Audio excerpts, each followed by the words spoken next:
Tapi menurut saya harus lebih spesifik gitu loh. Pemberian judulnya itu tegas-tegas saja bahwa yang dibunuh itu adalah umat Islam. Jadi kalau menurut saya ini adalah pembunuhan atau pembantaian terhadap 6 orang umat Islam pengawal HRS oleh aparat negara.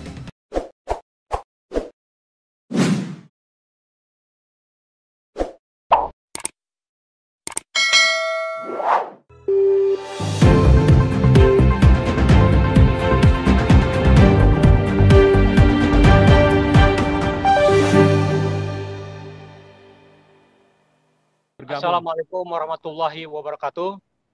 Waalaikumsalam warahmatullahi wabarakatuh. Sampurasun. Salam dari seluruh warga Jawa Barat. Kebetulan tadi disampaikan saya memang domisili di Bandung sekarang.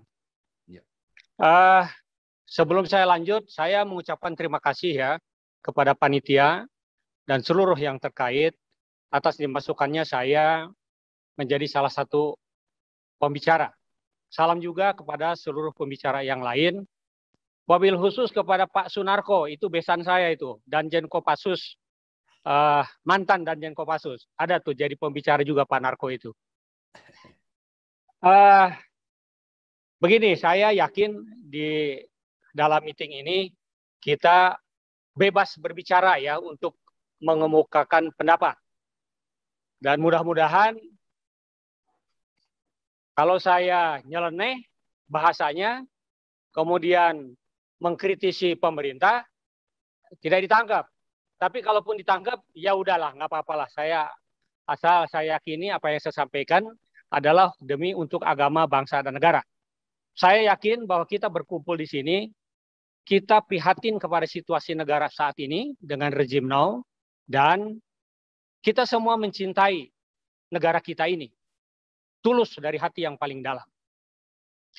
Nah, Bapak sekalian, yang pertama saya mengapresiasi kepada para tokoh-tokoh penulis yang tergabung dalam TP3.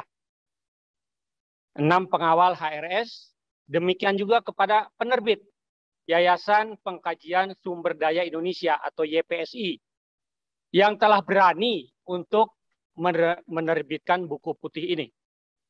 Biasanya penerbit itu walaupun dia tahu yang diterbitkannya itu mengandung banyak kebenaran, kalau sudah berkaitan dengan oposisi kepada pemerintah atau penguasa, biasanya takut, tidak berani untuk menerbitkan. Oleh karena itu saya mengapresiasi kepada penerbit ini.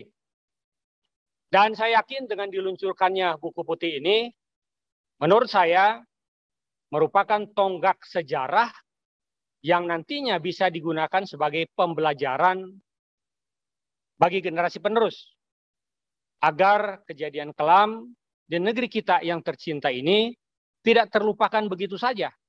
Ya, saya alhamdulillah tadi diingatkan oleh Pak Amin bahwa tidak boleh ini kejadian ini seperti gone with the wind, hilang begitu saja. Dan mudah-mudahan ini tidak terulang. Ya, khususnya yang berkaitan dengan penegakan hukum untuk mencari keadilan, kemudian demokratisasi, dan hak-hak sebagai warga negara Indonesia yang tercinta ini. Alhamdulillah, saya sudah membaca buku putih ini, dan menurut saya, langsung aja kepada kesimpulan ini, kalau pemerintah ini benar-benar mau menegakkan keadilan, seharusnya dengan membaca buku putih ini, itu dengan singkat, ya akan mampu menguak kebenaran yang sebenarnya dalam tragedi ini. Ya, saya sampaikan tragedi karena ini benar-benar kalau menurut saya ini tindakan brutal, teror ya kepada anaknya sendiri, kepada warga negara sendiri. Yang berikut saya ingin menyampaikan terkait dengan buku ini, terkait judul. Kalau saya walaupun ini sudah jadi, ya, tapi enggak apa-apa, mangga aja. Tetapi menurut saya harus lebih spesifik, gitu loh. Pemberian judulnya itu tegas-tegas saja bahwa yang dibunuh itu adalah umat Islam. Jadi kalau menurut saya ini adalah pembunuhan atau pembantaian terhadap 6 orang umat Islam pengawal HRS oleh aparat negara. Harus jelas itu. Karena kan pada saat kita belum tahu siapa yang melakukan pembunuhan, itu Kapolda Jaya justru mengumumkan mereka terlibat. Artinya aparat negara terlibat. Jadi kalau menurut saya jelas-jelas saja lah. Karena memang di Indonesia ini kan bukan hanya ada umat Islam, ada juga umat-umat agama lain. Dan yang dibunuh ini adalah umat Islam. Jadi kalau menurut saya pembunuhan terhadap 6 orang umat Islam. Gitu. Kemudian yang berikut dari segi isi, Masya Allah. Saya bangga kepada para penulis ini. Kenapa? Begitu fakta-fakta yang disampaikan sampai ditelusuri korban-korban itu di mana rumah mereka yang notabene kehidupan ekonominya aja susah, kok dituduh beli senjata, mampu beli senjata dan sebagainya. Jadi kalau menurut saya dengan membaca buku ini adalah fakta objektif. Fakta objektif. Dan tidak ada rekayasa atau mengada-ngada. Kita sebagai yang punya nalar untuk menganalisa, itu udah jelas kok. Udah jelas inilah yang dipaparkan di dalam buku ini kejadian yang sebenarnya.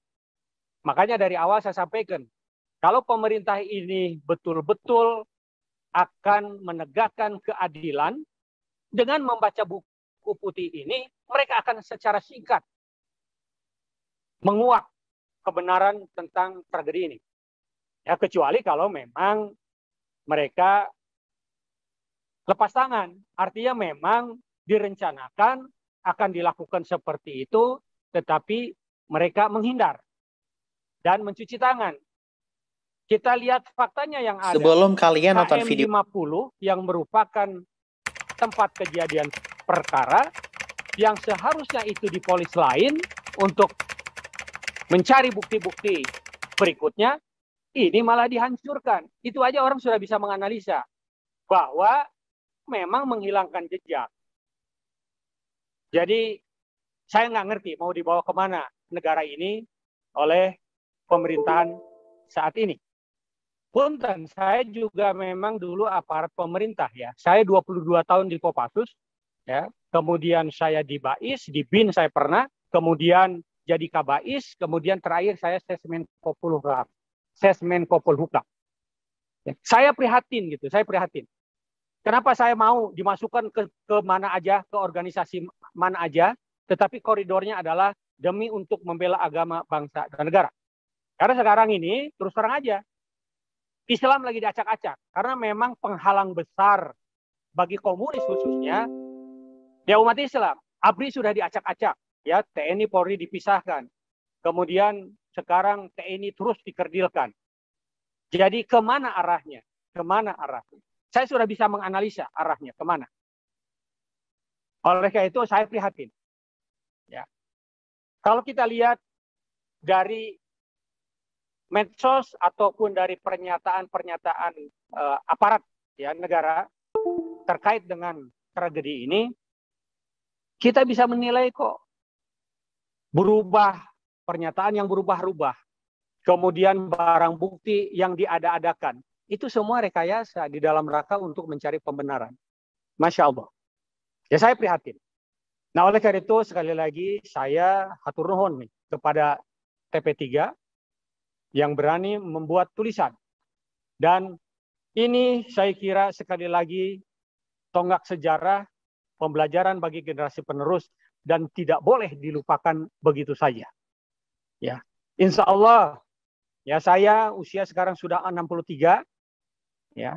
Dengan melihat keprihatinan ini, saya mau diajak. Yang penting untuk kepentingan agama, bangsa dan negara, saya siap ikut, mau dijadikan apa saja. Ya, jadi saya siap mewakafkan diri ini demi kepentingan agama, bangsa, dan negara. Sekali lagi saya mantan prajurit TNI yang pernah disumpah. Dan sumpah itu sumpah secara pribadi. Yang bunyinya antara lain adalah, demi Allah saya bersumpah bahwa saya akan setia kepada negara Kesatuan Republik Indonesia yang berdasarkan Pancasila dan Undang-Undang Dasar 1945. Yang asli loh ya, bukan yang abal-abal yang sekarang dipakai yang 2002 itu yang dengan perubahan. Nah, saya bukan dari orang hukum, ya, tetapi saya menganalisis berdasarkan logika akal sehat. Dan kalau saya lihat di buku ini analisis atau tinjauannya paling tidak menurut pendapat saya 3 dilakukan sudut pandangan. 1 dari sudut pandangan hukum, bagaimana brutalnya yang melakukan pembunuhan. Yang kedua adalah dari sudut pandang agama Islam. Dan yang ketiga adalah dari sudut pandang logika akal sehat. Bapak Ibu sekalian, ini sementara yang bisa saya sampaikan. Sekali lagi terima kasih atas diikut sertakannya saya sebagai pembicara dan penanggap pertama lagi. Hatur nuhun kasadayana, salam dari Jawa Barat. Sampurasun, assalamualaikum warahmatullahi wabarakatuh.